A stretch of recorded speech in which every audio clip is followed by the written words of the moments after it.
signifie pas qu'il y a eu acte sexuel.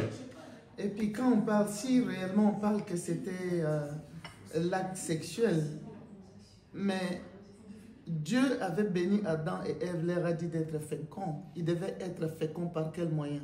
C'est seulement par le moyen sexuel.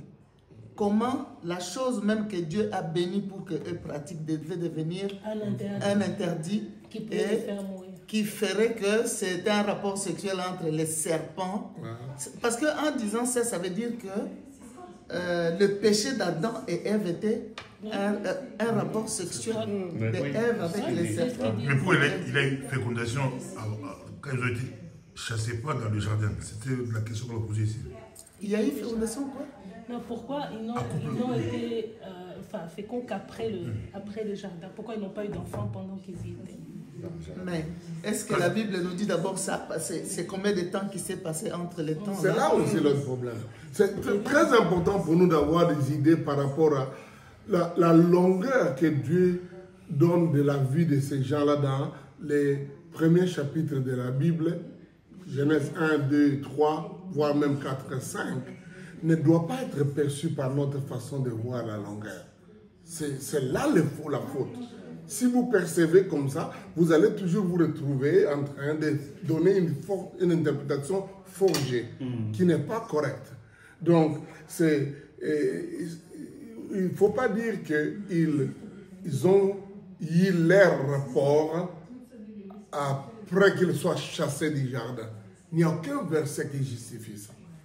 Parce que ils ont eu des enfants, mais des enfants après avoir sauté. C'est très important.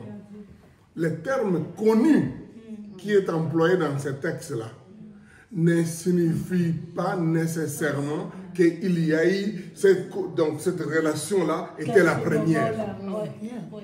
On dit juste que ça s'est passé encore et puis ils ont eu... Donc ça ne signifie pas la première fois. Donc lorsqu'il y a conception, même dans un couple normal, ils sont mariés depuis longtemps, ils ont leur vie intime normale. Les jours où il y a eu conception de l'enfant, cet acte-là sera appelé, il a connu avant. Mais ça ne signifie pas, c'est la première fois.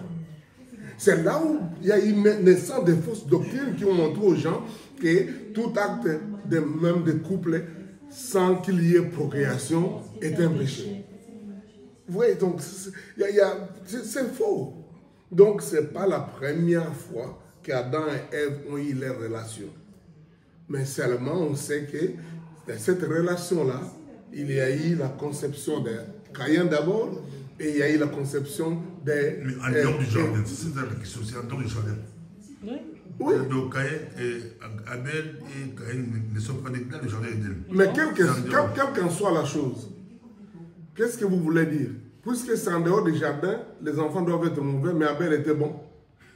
Donc, c'est ça, c'est Abel était bon. Il était né. Mais là, voilà vous donne la théorie du faux jumeau. Justement, c'est tout, c'est fausseté. Et papa dit, l'un c'est le serpent, l'autre c'est... Oui, je connais, il dit ça. C'est vraiment encore une hallucination. Quand il fait dire qu'ils étaient nés et jumeaux, et c'est comme si on est des chats, quoi. Parce que les chats peuvent avoir des relations à plusieurs, une chatte, et chaque enfant naîtra, parce que c'est comme si c'est une ponderie d'œufs.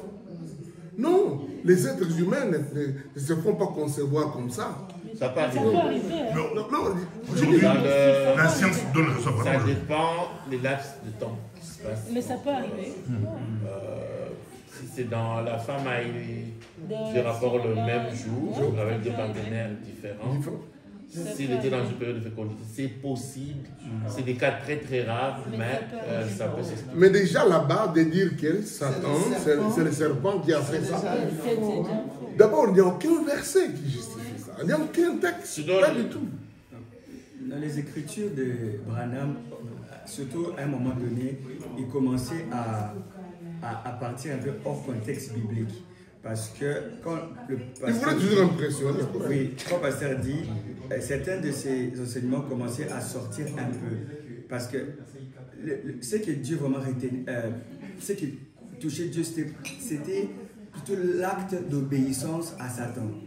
Et Romains 6, 16, il dit, non, et savez-vous pas que vous pas qu'en vous livrant à quelqu'un comme esclave pour l'obéir, vous êtes esclave de celui que vous avez obéi, soit des péchés qui conduisent à la mort de l'obéissance.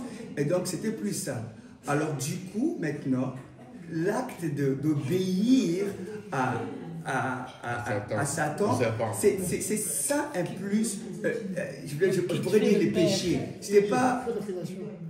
Hein? C'est ça qui essaie de faire la fellation.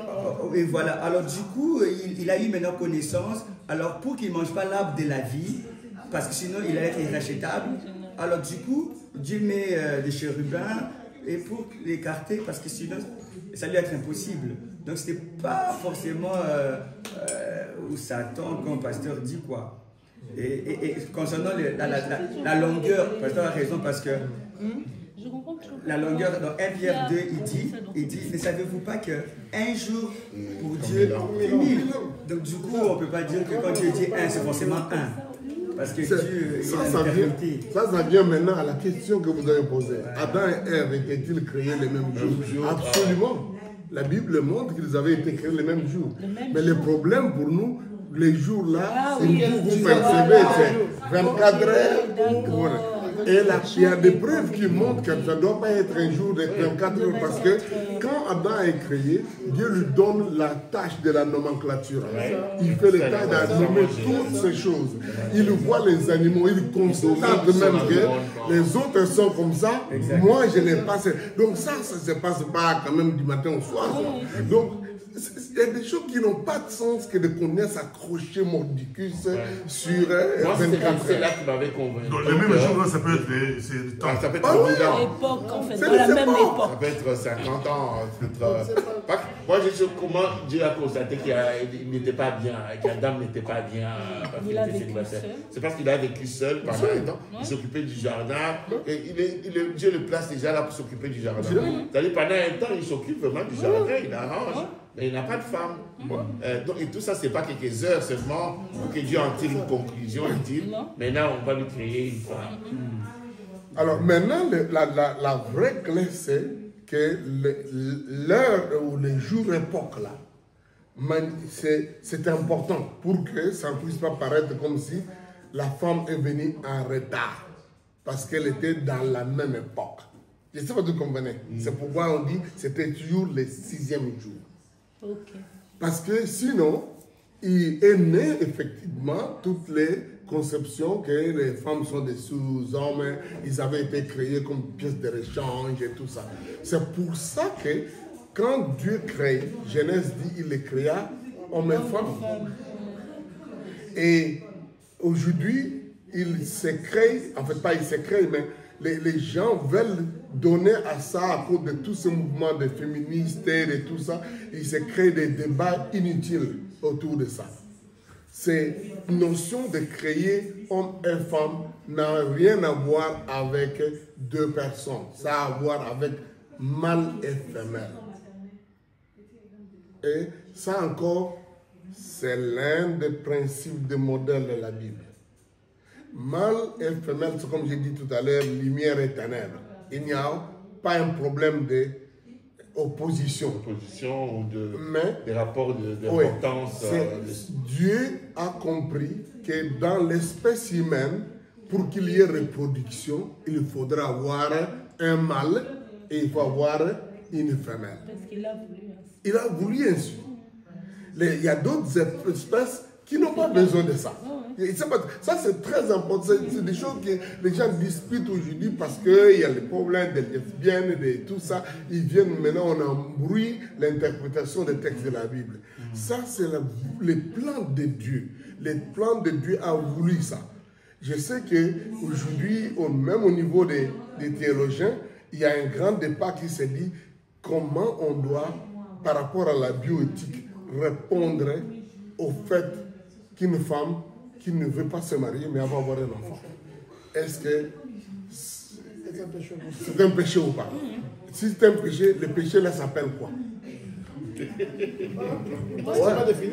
Parce qu'il n'y a pas une publicité, il n'y a pas de... Mais en même temps, le problème c'est, est-ce que ce n'est pas par rapport à la contradiction au plan de procréation? Là, ça devient notre notion.